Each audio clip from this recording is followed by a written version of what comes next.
welkom terug bij Kikker TV. In dit lekkere weer hebben wij heel veel zin om te gaan varen. Maar jammer genoeg is de oude PSD-boot weg. Maar er zijn gelukkig nog wel mensen die er dagelijks aan denken. We zijn hier bij de haven van de oude PSD-boot. Wat zijn de herinneringen aan deze boot?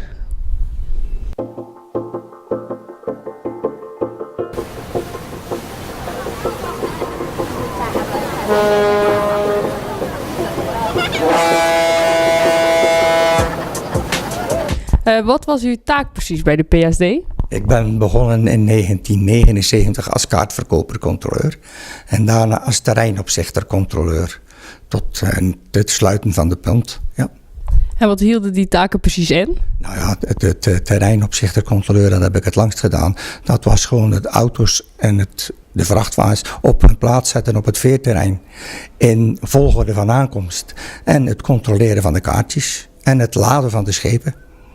Was het een moeilijke baan? Moeilijk niet, maar het was wel lekker buiten altijd, lekker vrij.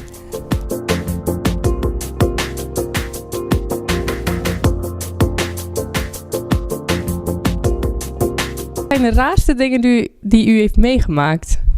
Een van de raarste dingen was nog toen de enkeldekkers voeren. Dan voer een schip weg en dan komt er ineens een man met een kopje koffie en een bolus in zijn hand. En die zegt, waar is mijn auto? Ik zeg, hoe bedoelt u? Ja, die zegt, die staat aan boord. Dus het schip voer weg en zijn auto stond aan boord. Die was koffie gaan drinken bij de Miliano daar op het terrein. En die had zijn auto aan boord gezet en weer teruggegaan. Dus die auto heeft een uur aan boord gestaan. En het was gelukkig een eend. Dus die hebben ze dus met het lossen. Aan de andere kant moest hij uit de weg. Hebben ze met vieren hebben ze hem verzet. En toen is hij weer teruggekomen. En toen is die man weer naar de overkant gegaan. En waarom is de PSD gestopt? Omdat de tunnel kwam. Dus er was een contact, einde tunnel, of begintunnel is einde PSD. Dus alles werd opgegeven, Kruiningen, Perpolder en Breskes-Vlissingen. En toen stond er 300 man op straat, iets meer dan 300 zelfs. En wat waren de reacties daarop? Ja, voor de mensen die dus naderhand hoorden je dan wel dat de meeste mensen het toch wel jammer vonden dat het veer opgegeven is. Want het was voor veel mensen een rustperiode. Vrachtwagenchauffeurs, mensen ontmoeten elkaar aan boord.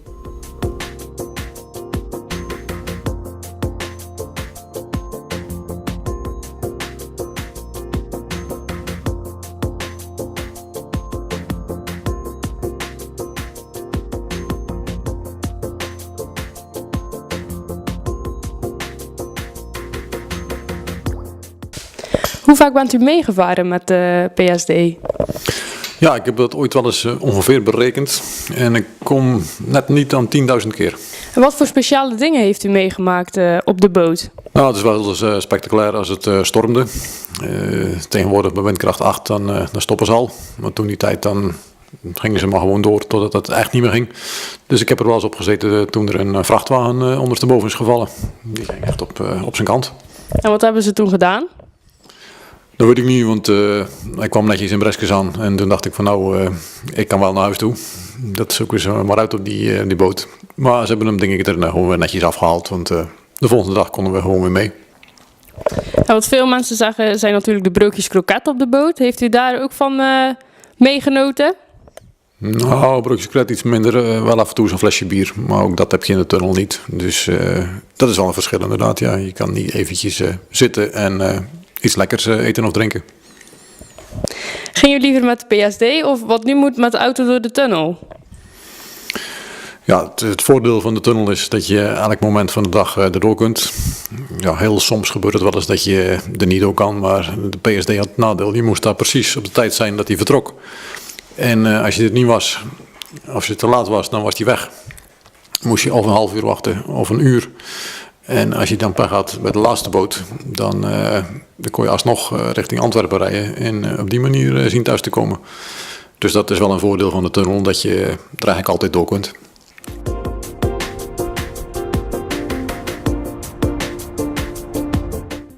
Het dorp Arnhemuiden wil bekender worden. Ze willen dat doen aan de hand van een visserstrui.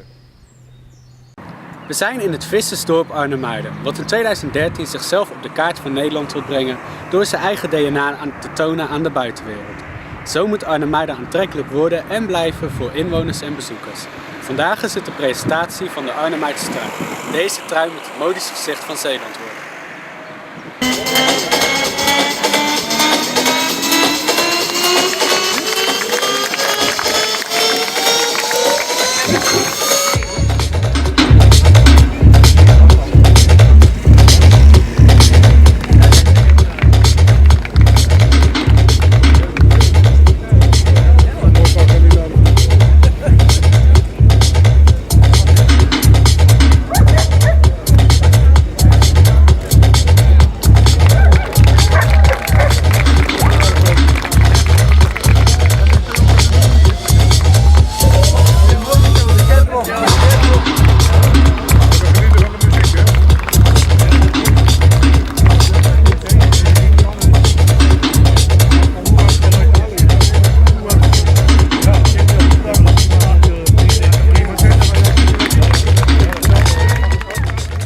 Arnhemuiden is van traditie een vissersdorpje. Alleen de afgelopen jaren hebben we gezien dat dat vissersdorpje, als je er komt, dat kun je niet zien. Dus we hebben een project bedacht waarbij we juist laten zien dat we trots zijn dat we een vissersdorpje zijn. Een eigen identiteit. Nou, er hoort een trui bij, maar ook de locatie waar we nu staan. Een scheepswerf. Ja, dat laat natuurlijk vertellen dat we juist een heel mooi vissersstadje zijn. En we zijn trots op onze identiteit. Wij noemen dat Grols op RMU. Het gaat voornamelijk om de kleerdracht enerzijds. Aan de andere kant natuurlijk heel het verleden met het zout wat hier werd gemaakt en de handel met zout. En uiteraard de visserij. Nog steeds is 25% van de bevolking in Arnhemuiden heel actief in de visserij. En ja, de vis is gewoon een product, de smaak van vis, waar we nog heel veel dingen mee kunnen doen in Arnhemuiden in de toekomst. Curaçao heb jou zo menigmaal bekeken en algeloze streken, die staan mij niet aan. Wat algeloze streken, die staan mij niet aan. Daarom ga ik vertrekken naar waar kom vandaan. Van Maas met Maas, al door de hele straatje, met zwarte brieven maatje, komt zeker weer wat weer. Ook met Frankrijk, Engeland en Vlaanderen zijn in een project gestapt van Europese subsidies om de visserij wat extra kleur en luister te geven. En terwijl andere landen vooral bezig zijn in het theoretische denken, misschien het wetenschappelijke, hebben wij hier in Arnhemuiden gezegd dat kunnen wij op een andere manier en laten we het vooral praktisch houden.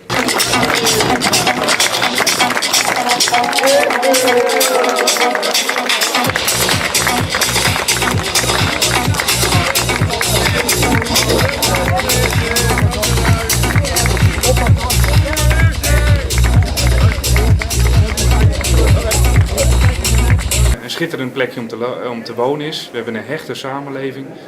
Vroeger werd het wel eens als een minpuntje gezien, maar ik denk dat in de huidige tijd dat juist een pluspuntje is.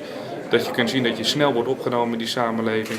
Ja, het is een schitterend stadje om in te wonen. Hartstikke leuk natuurlijk, omdat een klein dorpje als Arnhemuiden toch heel anders in het daglicht gezet wordt.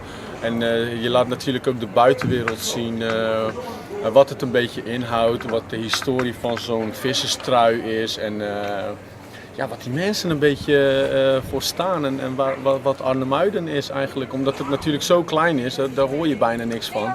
En zo'n evenement als dit zorgt er natuurlijk voor dat de naam enorm omhoog getrokken wordt. En dat de mensen gewoon een beetje bekendheid met Arnhemuiden krijgen. De Arnhemuiden zijn trots op wat ze Arnhemuiden zijn. En vandaar is ook een kans voor hun om het feit echt een kenmerk te etaleren eigenlijk voor iedereen.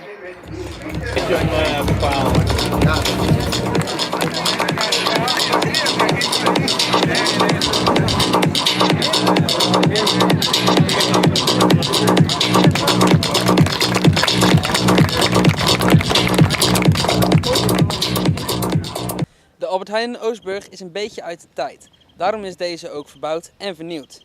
Kik 2 was bij de heropening. De Albert Heijn is net heropend na een grote verbouwing. Wij hebben dit gefilmd.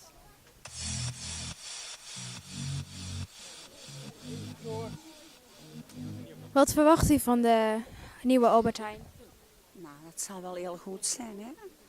Albert Heijn ken ik al jaren, dus ik denk wel dat het perfect zal zijn. Nou, ik denk dat niet veel zal veranderen. Alleen misschien een beetje makkelijker voorgesteld. Misschien nog meer uitgebreide artikelen, ik weet het niet. Wat er moet van verwachten.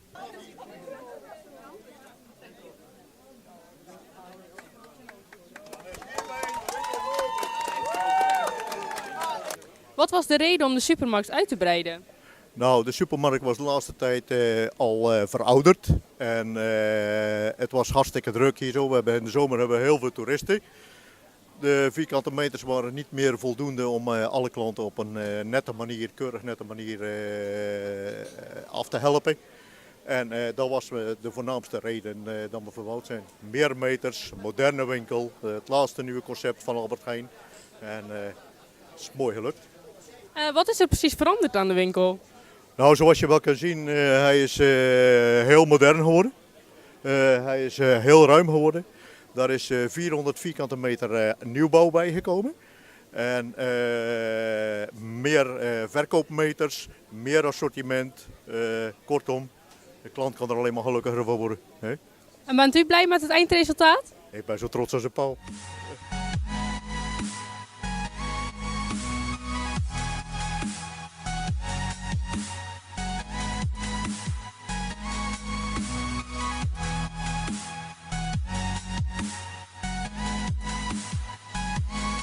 Wat vindt u van de vernieuwde Albert Heijn?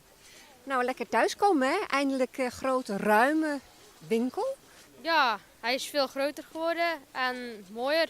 Het was wel even zoeken natuurlijk. Dus. U heeft wel al die spulletjes kunnen vinden? Ja, ik kan een kaart bij me, dus dan kan je het makkelijker vinden. Ik was er al een beetje gewend, dus sommige dingen staan nog wel op dezelfde plaats, vind ik. En kwam u vandaag echt voor uw boodschappen of meer even om te kijken? Nou, ook om te kijken, maar ook voor mijn boodschappen.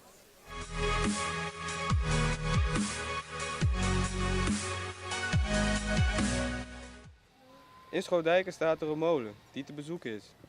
Wij gingen een draai aan de wieken geven.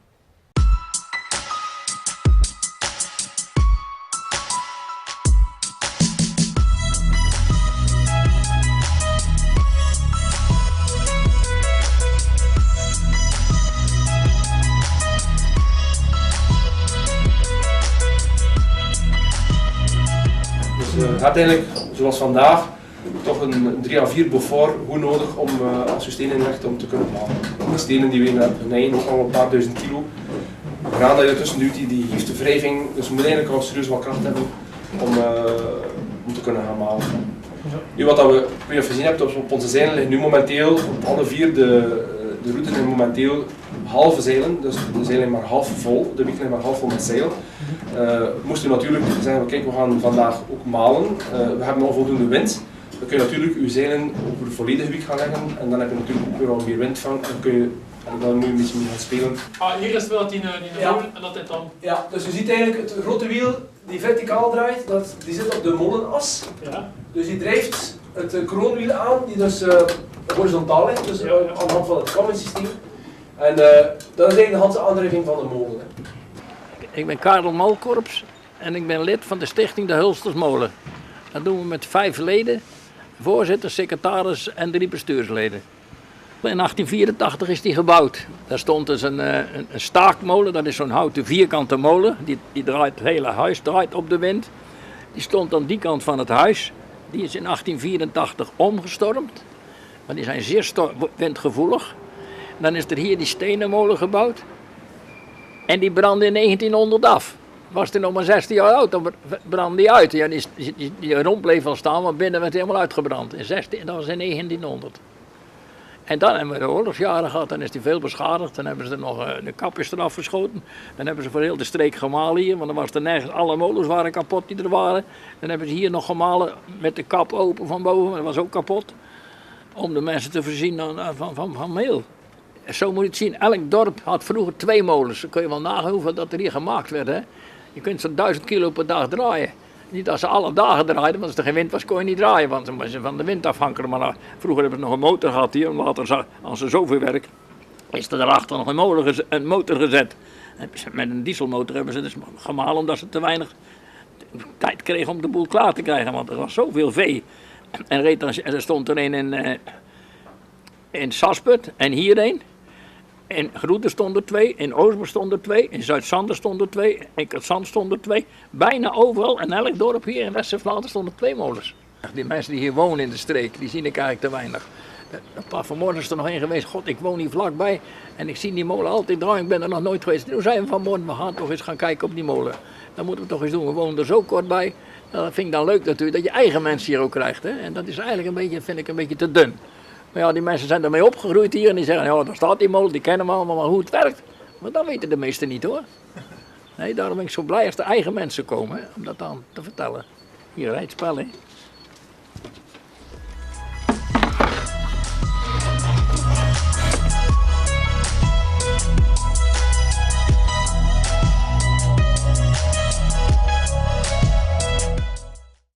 Fitline Oostburg organiseert een Ladies Night.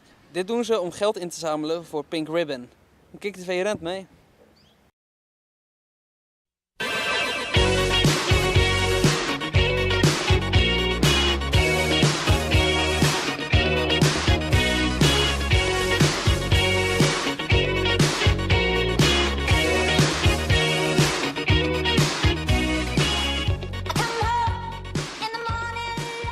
Wij hebben Pink Ribbon gekozen en deze avond georganiseerd om Pink Ribbon te steunen met onderzoek tegen borstkanker. Heeft dat voor jou een speciale reden waarom je Pink Ribbon kiest? Is dat voor jou iets persoonlijks? Nee, dat niet. Niks persoonlijks, maar ik vind het wel leuk dat we dames in specifiek kunnen helpen. Ja. En hoe ben je aan het programma gekomen? Nou, ik heb een hele team achter me die mij helpt dus met het organiseren van de hele avond. En er zijn een heleboel vrijwilligers die mij helpen met het opbouwen van het programma. En met de modeshow, met van alles. We doen het al 4 jaar, dus we hebben al een beetje ervaring.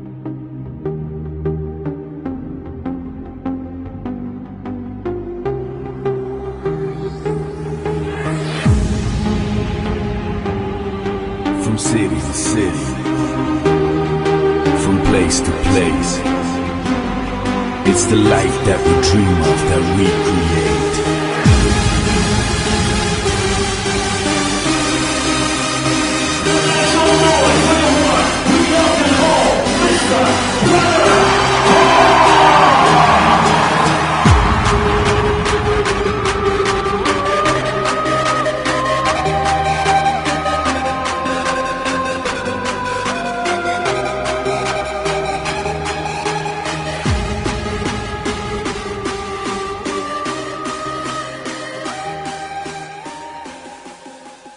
Wat zien jullie er mooi uit?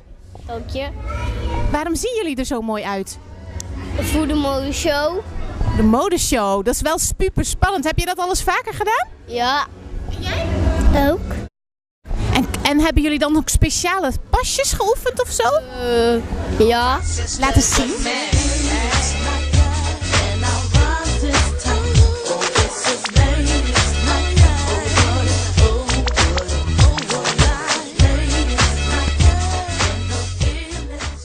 Vindt u het leuk vanavond? Hartstikke leuk. Hartstikke leuk. Ja. En waarom bent u gekomen? Waarom bent u gekomen? Ja, voor wat te zien, hè? Ja. Voor de show. De show. En die blote mannen aan de ingang? Oh, dat vind ik ook wel leuk. Ja? Ze staan niet heel naakt, hè? Kan nog, hè? Wat vindt u van het goede doel? Ja. Pink Ribbon? Ja, ik ken ook een dochter doet van borstkanker, dus ik weet wat dat is, hè? Is je zoon al geweest? Die is net geweest voor de 3e keer, ja. Deed hij het goed? Ja, vind ik wel, ja. Super talentje. Ja. En bent u hier voor de modeshow alleen of ook voor Pink Ribbon? Ook voor Pink Ribbon, ja. Mijn moeder heeft borstkanker gehad, dus ja, absoluut, ja.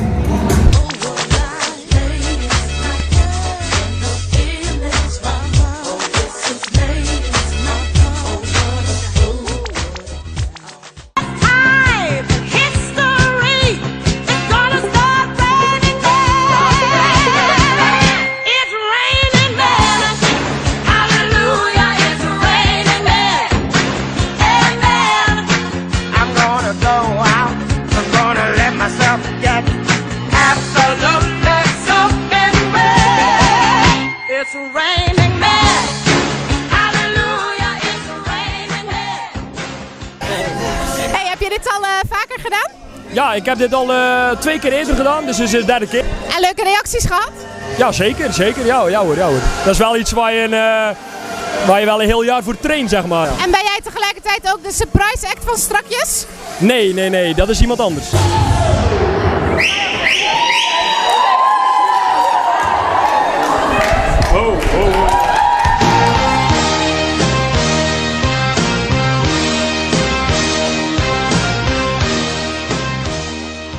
Ja, ik ben benieuwd of ze nu iets meer uit gaan doen dan daarnet.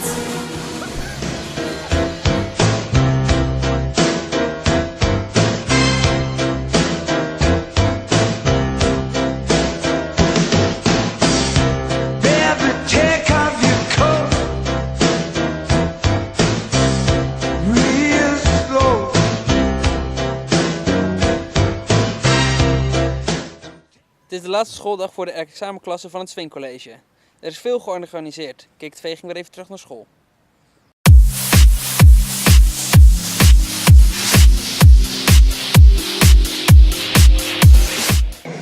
Het is de laatste schooldag van de eindexamenkandidaten. Er zijn hier heel veel activiteiten te doen.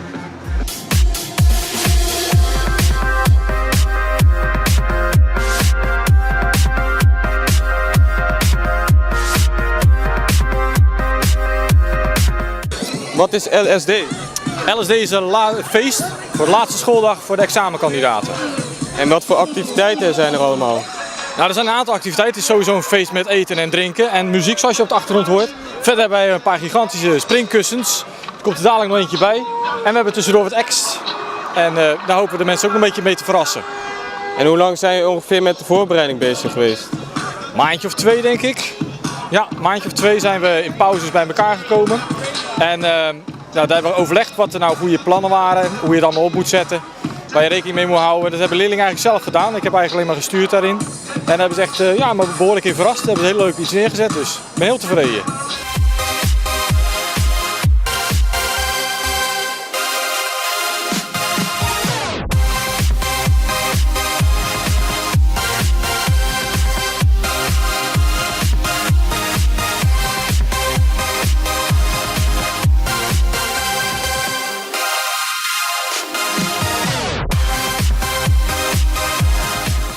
Zijn jullie klaar voor de examens? Naar de Ja hoor. aula komen. Nu. En wat gaan jullie allemaal doen in de vakantie? Dankjewel. Ik ga games programmeren in de NHTV in Breda. Ik ga bioinformatica doen in Nijmegen, Behan. En wat gaan jullie vandaag allemaal doen hier zo? Feestje bouwen. Beetje chillen, naar de camping. Beetje drinken.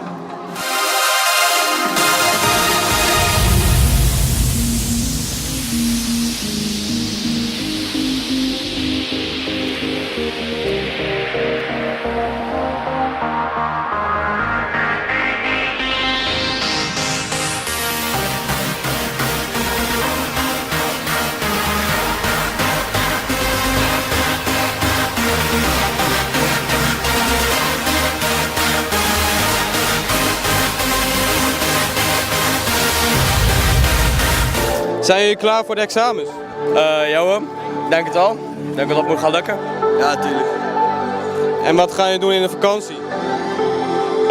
Ja, leren, sowieso.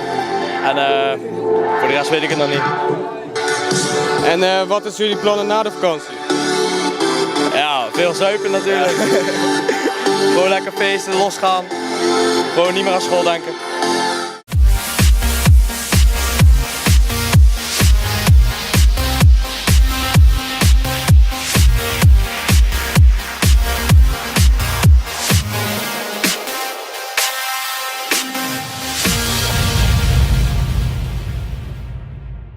Bedankt voor het kijken en tot volgende week.